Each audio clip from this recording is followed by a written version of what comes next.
అందరికీ నమస్కారం.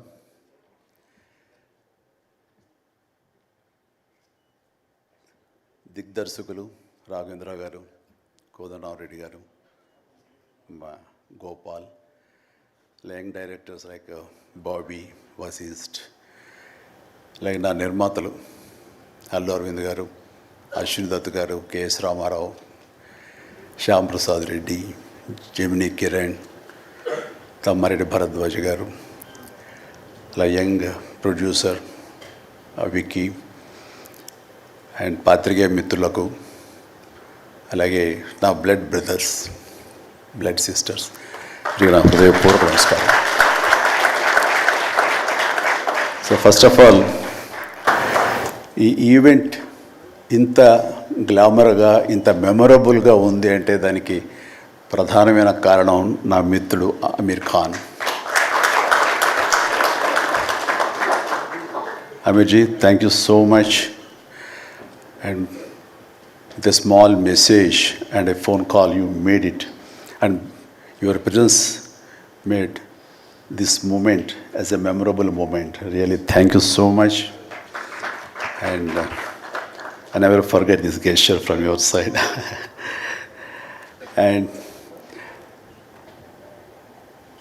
about Guinness Book of World Records, then ఊహించండి. I never expected, never dreamt about Guinness Book of World Record, because Guinness బుక్కి మనకి ఏంటి సంబంధం అనే ఒక ఆలోచన ఏమైనా ఉంటుంది కదా సహజంగా. అలాగే నాకు అలాంటి ఆలోచన ఏమి లేదు. అలాంటిది నేను ఎదురు చూడనటువంటి ఒక గొప్ప ఆనర్ ఈ రోజున నా జీవితంలో నా ఈ సినీ ప్రస్థానం సంబంధించి తారసపడినందుకు ఆ భగవంతుడికి, దానికి కారణభూతులైన మా దర్శక నిర్మాతలకు, నా అభిమానులకు ఎప్పుడు నేను రుణపడి ఉంటాను. Thank you so much.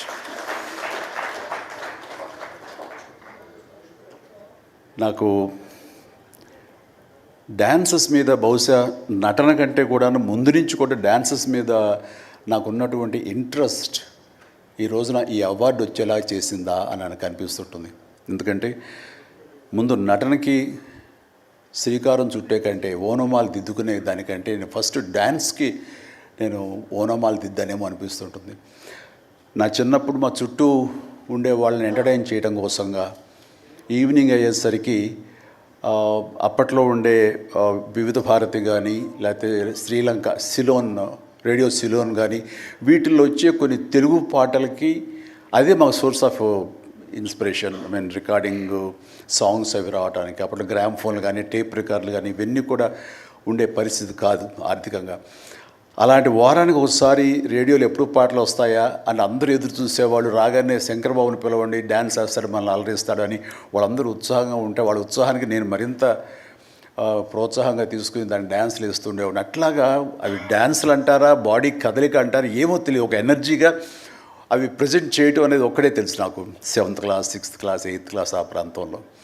ఆ తర్వాత ఎన్సీసీలో చేరిన తర్వాత ఈవినింగ్ క్యాంప్ ఫైర్ టైంలో అందరూ ఎర్లీగా భోజనాలు కానిచ్చిన తర్వాత తిన్న 70 ప్లేట్లు మన అల్యూమినియం ప్లేట్స్, వాటిని తిరగేసి దరువులుగా, డప్పులుగా వాయించుకుంటూ అప్పుడు కూడా డ్యాన్స్ వేస్తూ అందరిని ఎంటర్టైన్ చేస్తూ ఉండేవాడిని. ఆ రకంగా డ్యాన్స్ అనేది నాకు ఇష్టమైనటువంటి ఒక నా అంతర్భాగం అయిపోయింది.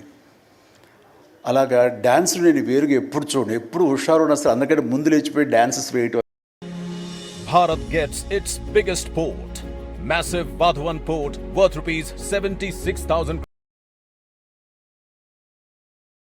చేస్తుంటే నా కో-స్టార్స్ ఆర్టిస్ట్ వాళ్ళు చిరంజీవి డ్యాన్స్ వేస్తాడు అని అంటే అవునా అని వాళ్ళందరూ చేయాలంటే అందులో సావిత్రి గారు ఉండేవారు, రోజారమణి, కవిత, ఇలాంటి యాక్టర్లు అందరూ ఉండేవాళ్ళు, నరసింహరాజు, ఇలాంటి వాళ్ళందరూ ఉన్నప్పుడు వర్షం పడుతుంది.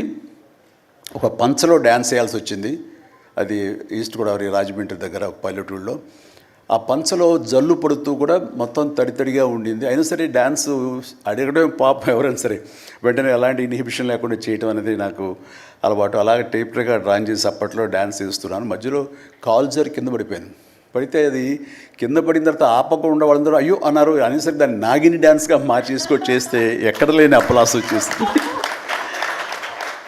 సో అక్కడ చూసేటంటే ఒక కో డైరెక్టరు రాఘవేంద్రరావు గారు, సారీ మన క్రాంతి కుమార్ గారికి చెప్పడం, ప్రాణం ఖరీదులు వాళ్ళు బుక్ చేసినప్పుడు ఎవై భలే డ్యాన్స్ వేస్తాడు, భలే ఉంటే డ్యాన్స్ అని అవునంటూ నా క్యారెక్టర్కి అంతకుముందు ఎప్పుడూ ఒక డ్యాన్స్ అనేది ఊహించుకోలేదు, సాంగ్ డ్యూయట్ సాంగ్ అని ఊహించుకొని వాళ్ళు ఒక ఎందుకు పెట్టకూడదు సాంగ్ అని చెప్పి నాకు ఆ సాంగ్ సిచ్యువేషన్ క్రియేట్ చేసి ఏలియల్లో ఎందాక అనే ఒక సాంగ్ అండ్ ఆ సాంగ్ నేను వేస్తే దాన్ని స్టెప్స్ అది వేసుకుని ఫస్ట్ టైం ఒక యాక్టర్గా నేను స్క్రీన్ మీద డ్యాన్స్ ఇస్తూ కనిపించింది అది.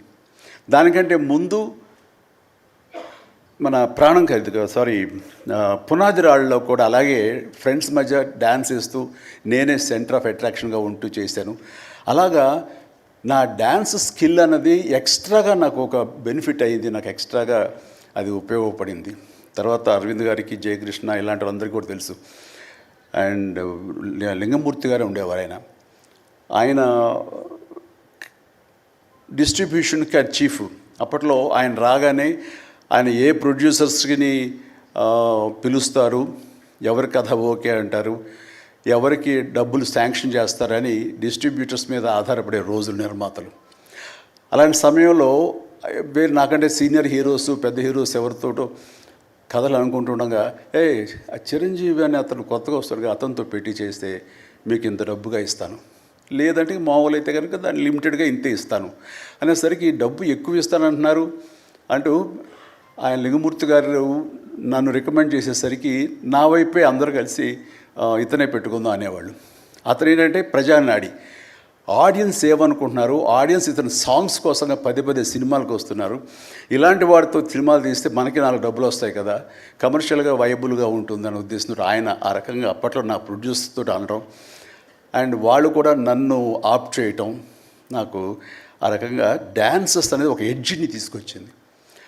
ఆ తర్వాత నా నిర్మాతలు కానీ, నా ప్రొడ్యూసర్స్ కానీ, నా మ్యూజిక్ డైరెక్టర్స్ కానీ, నా కోరియోగ్రాఫర్స్ కానీ వీళ్ళు నా సాంగ్స్ అనేసరికి ప్రత్యేకమైన శ్రద్ధ పెట్టేవాళ్ళు. అంటే మ్యూజిక్ పరంగా కానీ, బీజిఎమ్స్ పరంగా కానీ సాంగ్స్ అనేవి ఖచ్చితంగా ఉండాలని. దత్తు గారితో నాకు ఎప్పుడు దెబ్బలాటే, ఎందుకంటే 6 సాంగ్స్ ఉండాలేమో బాస్ మనకు అనేవారైనా, లేదు 5 చాలండి, 6వ సాంగ్ ఎప్పుడు కథకి గొడవ అడ్డుపడిపోతుందంటే, లేదు బాస్ అది మీరు అనకండి, ఏ హీరో అయితే ఏమో కానీ మీరైతే మొత్తం 6 సాంగ్స్ ఉండాలి బాస్ అని ఆయన అంటాం. సో 6వ సాంగ్ని ఏ రకంగా ఒప్పించడం. అలాగే అల్లు అరవింద్ గారు లాస్ట్కి వచ్చేసరికి అత్తగేముడు అమ్మాయి 3 సాంగే సిచ్యువేషన్ లేదు అక్కడ. అలాంటి చోట ఒక డబ్బు మీద ఒక సాంగ్ను ఆయన క్రియేట్ చేసుకుని ఆ డైరెక్టర్ గారితో కోదండరామరెడ్డి గారు వీళ్ళందరూ కలిపి అనుకుని అత్తగేముడు అమ్మాయికి మొగుల్లో ఒక సాంగ్ను బలవంతంగా పెట్టాడు అక్కడ. ఆ టైంకి అది బలవంతంగా ఉంటుంది, కథ డిస్టర్బెన్స్ ఉంటుంది, కానీ సాంగ్స్ ఒక ఎడ్జి తీసుకుంటాయి. సాంగ్స్కి స్పెషల్ ఆడియన్స్ ఉన్నారు. ఆ ఆడియన్స్ సాంగ్స్ మళ్ళీ రిపీట్ చేసేవాళ్ళు. అప్పట్లో ప్రొజెక్టర్ ఆఫ్ చేసి మళ్ళీ రీప్లే చేసేవాళ్ళు. ఆ రకంగా సాంగ్స్ యొక్క ప్రత్యేకత నా జీవితంలో, నా సినీ కెరీర్లో, నా యొక్క విజయ పరంపరలో అది ఒక అంతర్భాగం అయిపోయింది. ఆ రకంగా సాంగ్స్ అనేది ఏదో సరదాగా హాబీగా చిన్నప్పుడు మొదలుపెట్టింది. అది ఈ రోజు వరకు నాకు విపరీతమైన ఫ్యాన్స్ని తీసుకొచ్చి డ్యాన్సెస్ అంటే చిరంజీవి చేయాలి అన్నంత పేరు తీసుకొచ్చి నాకు ఈ రోజు ఇదిగో ఈ Guinness book of world records నాకు తీసుకొచ్చేలాగా చేసింది. సో ఇది నిజంగా అనూహ్యమైంది. ఏదో నటనకు వస్తుంది అన్నారు, వస్తుంది. అలాగే పర్సనాలిటీకి, మన సీనియారిటీకి అవార్డ్స్ వస్తాయి అనుకున్నా వస్తున్నాయి, అన్నీ అవుతున్నాయి. ఇంక ఎందుకు వస్తాయి, ఏమన్నా వస్తాయి అనుకుంటే కనుక ఈ రూపంలో వచ్చింది. ఈ రకంగా నన్ను వరిస్తుంది అనుకోలేదు. అది కాకుండా Guinness book of world records అన్నది. So first of all thank you so much mister Richard. You have come all the way to give me this honour in the name of prolific dancer, actor of Indian screen. Thank you so much. Thank you. And then ఇంతకు మించి నేను ఎక్కువ ఏవి చెప్పలేను. But నా యొక్క ఈ విజయ పరంపరలో నేను కొనసాగడానికి నాకు ముందు నుంచి దోహదపడుతున్న నా నిర్మాతలకి, నా తోటి నటీనటులకు, నా టెక్నీషియన్స్కి, నా డైరెక్టర్స్కి, ప్రతి ఒక్కరికి హృదయపూర్వక ధన్యవాదాలు మరొకసారి తెలియజేసుకుంటూ ప్రతి ఒక్కరికి నా అభినందనలు సెలవు తీసుకుంటాను. జై హింద్. Thank you.